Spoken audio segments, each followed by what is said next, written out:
Добро вечер. Јужнокорејскиот поет Ко Ун е добитник на Златниот венец на Струшките вечери на поезијата за 2014 година, соопшти дирекцијата на фестивалот денеска на пресконференција. Ун има слава на национален поет и е меѓу најзначајните имиња на светската поезија.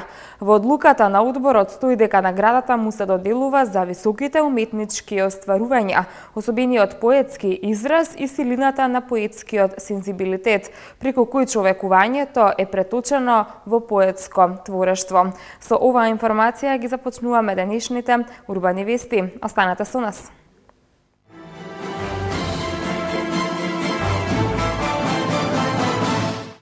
Ново паркиралиште за 35 возила се изгради во Ѓорче Петров. Работилница за едукација на пензионери за здравствено осигурување. Изработени насоки за развој на аудиовизуелните индустрии во Македонија. Чоколадна земја во Скопје. Акција за чистење во општина Центар.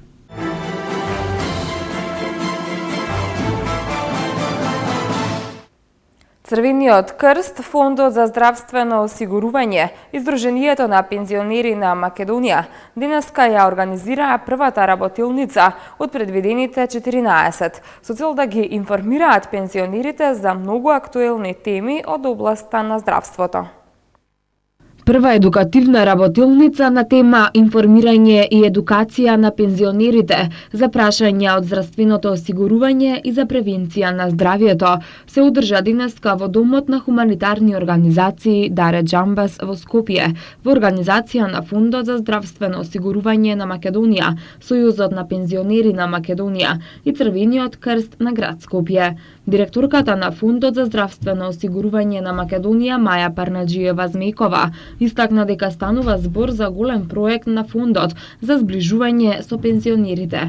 Таа информираше дека ќе бидат организирани најмалку 14 едукативни работилници на одредени теми кои во моментот се најактуелни за пензионерите. Практично од денес па во текот на целата година ќе реализираме минимум 14 едукативни работилници, каде што вработените на фондот на одредени теми кои што во моментот се најактуелни за пензионерите, ќе имаме и презентација, и интеракција, и добивање на одредени проблеми, предлози како да ги надминуваме истите или да ги разјаснуваме кои се правата на пензионерите. Денес јас сум задоволна од одзивот на првата едукативна работилница, за тоа би сакала уште еднаш да се заблагодарам и на Сојузот на пензионери и на Црвениот крст и се надевам дека ова е почеток на наша долгорочна и повеќе годишна соработка, се со цел сите наши осигуреници да си ги знаат сите права. Секретарот на Црвениот крст на град Скопје Сузана Тунева-Пауновска истакна дека со работилницата почнуваат соработка на повисоко ниво со фондот и со Сојузот на пензионери, додавајќи дека по секоја работилница ќе има одредена евалуација, бидејќи сакаат да имаат мерливи резултати од тоа што го работат со цел на вистина да разработуваат теми кои се од интерес на групата лица во трето доба. Овие работилници и се она што ќе го правиме во наредните 12 месеци, всушност ќе бидат дополнување на целата онаа програма која што веќе постои во дневните центри за стари лица, заради тоа што сметаме дека на овој начин сите оние информации кои што ќе ги добијат лицата ќе допринесат за нивни подобар квалитетен живот.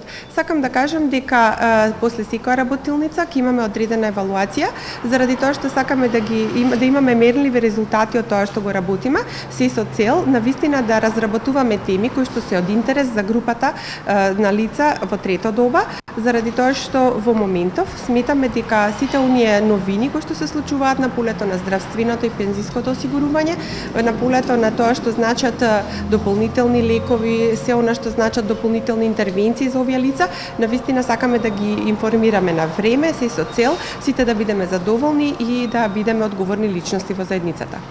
Председателот на Сојузот на пензионери на Македонија, Драги Аргировски, рече дека луѓето од третото животно доба на работилниците ќе бидат точно информирани и добро насочени, бидејќи само така ќе може да имаат достоинствена старост и здраво и активно старење.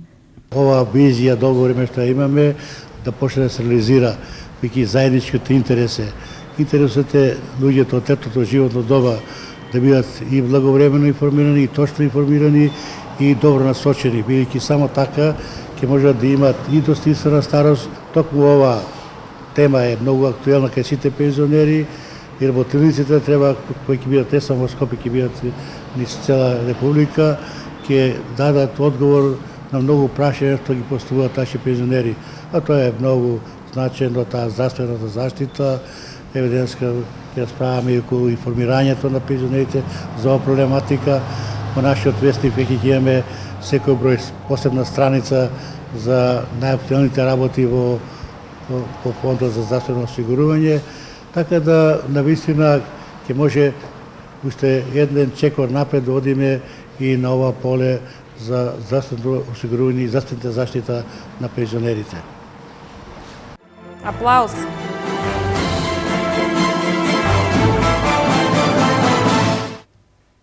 Ново паркиралиште на површина од 1100 метри квадратни и со капацитет за 35 возила. Денеска беше пуштено во употреба во општина Ѓорче Петров. Паркиралиштето е урбано уредено. Средена е подземната инфраструктура. На паркингот му недостасува единствено осветлување, кое што градоначалникот на општина Ѓорче Петров Сокол Митровски најави дека многу наскоро ќе биде поставено. Даваме употреба паркиралиштето од површина од 1100 квадрати. Овој простор на вистина урбано се уреди и не само што поставивме павер елементи, него и целосно средивме и подземната инфраструктура. Овдека се направи канализација, реновирање на водоводната мрежа, се поставија негде околу 11 шахти, така да целосно подземната инфраструктура сега е за една долгорочна употреба, мора да кажам, значи стабилизирана и граѓаните веќе ги немаат тие проблеми што ги има во минатото. Високата школа за новинарство и односи со јавноста, со поддршка на Меѓународниот фонд за културна разноликост, денеска ја организираа конференцијата на тема Насоки за развој на креативните аудиовизуелни индустрии во Република Македонија. Филм, телевизија, видео игри во хотелот Holiday Inn. Целта на проектот е да се создаде национална рамка за развивање на силна креативна аудиовизуелна индустрија во Македонија, во која може да се потврди и промовира разноликоста на културното изразување и ќе се поттикне регионалниот и локалниот развој. Повеќе за ова од Томислав Атанасовски. Катедрата на УНЕСКО при Високата школа за новинарство и односи со јавноста со поддршка на Меѓународниот фонд за културна разноликост денеска ја организираа конференцијата на тема Насоки за развој на креативните аудиовизуелни индустрии во Република Македонија, филм, телевизија, видео игри во хотелот Holiday Inn. Главна цел на проектот е да се создаде национална рамка за развивање на силна креативна аудиовизуелна индустрија во Македонија, во која може да се потврди и промовира разноликоста на културното изразување и ќе се поттикне регионалниот и локалниот развој. Публикацијата содржи анализи, мерки и активности за создавање на силна аудиовизуелна индустрија што ќе произведува квалитетни домашни содржини, но и ќе помогне во вкупната економија со нови вработувања, инвестиции, извоз на аудиовизуелни производи и со свој удел во бруто домашниот производ.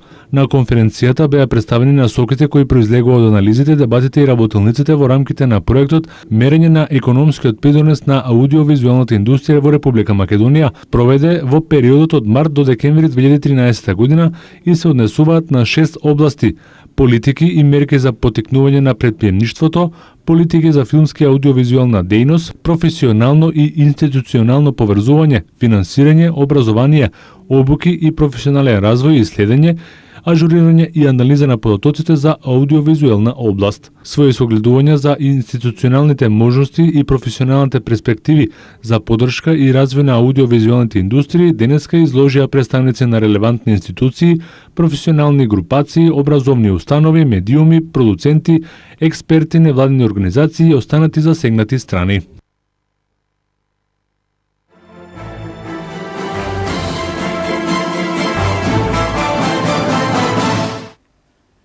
Работници ангажирани од општина Центар спроведуваат акција за чистење. Нема повеќе диви депонии и ѓубре. Општина Центар информира дека е извршено комплетно чистење на населбите Пролет и Маџирмаало, а комплетно е среден и делот на кејот на реката Вардар. Оттаму исто така додаваат дека комплетно се исчистени дивите депонии, а тревата е скосена според правилата.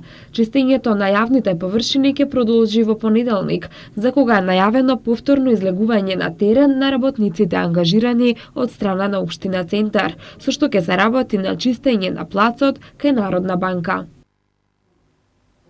Бугарската компанија Филкап е нова инвестиција во општина Бутел, која ќе отвори 100 нови работни места.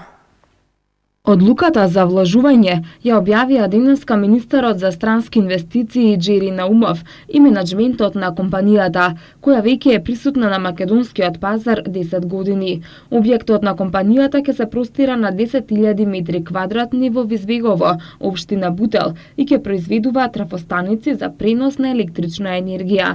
Производството е наменето за домашниот пазар. Главниот мотивирачки фактор за компанијата била желбата присутна во државната политика за подобрување на бизнис климата и привлекување странски инвестиции. Досега инвестирале околу 1 милион евра во имот, проекти и складишни објекти.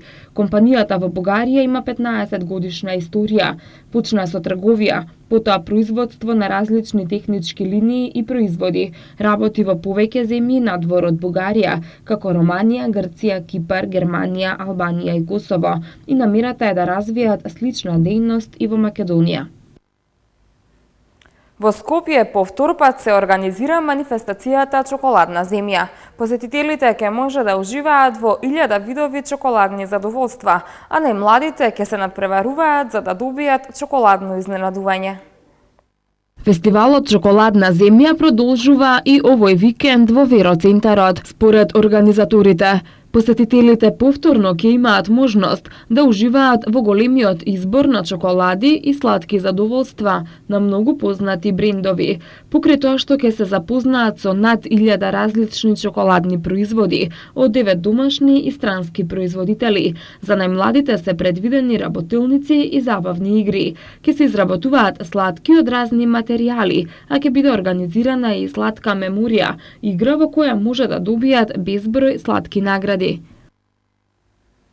Марио Балотели ќе паузира 10-на дена поради повреда на рамото. Мајами ја победи Оклахома во дербито во НБА лигата. Следуваат спортските вести веднаш по рекламите.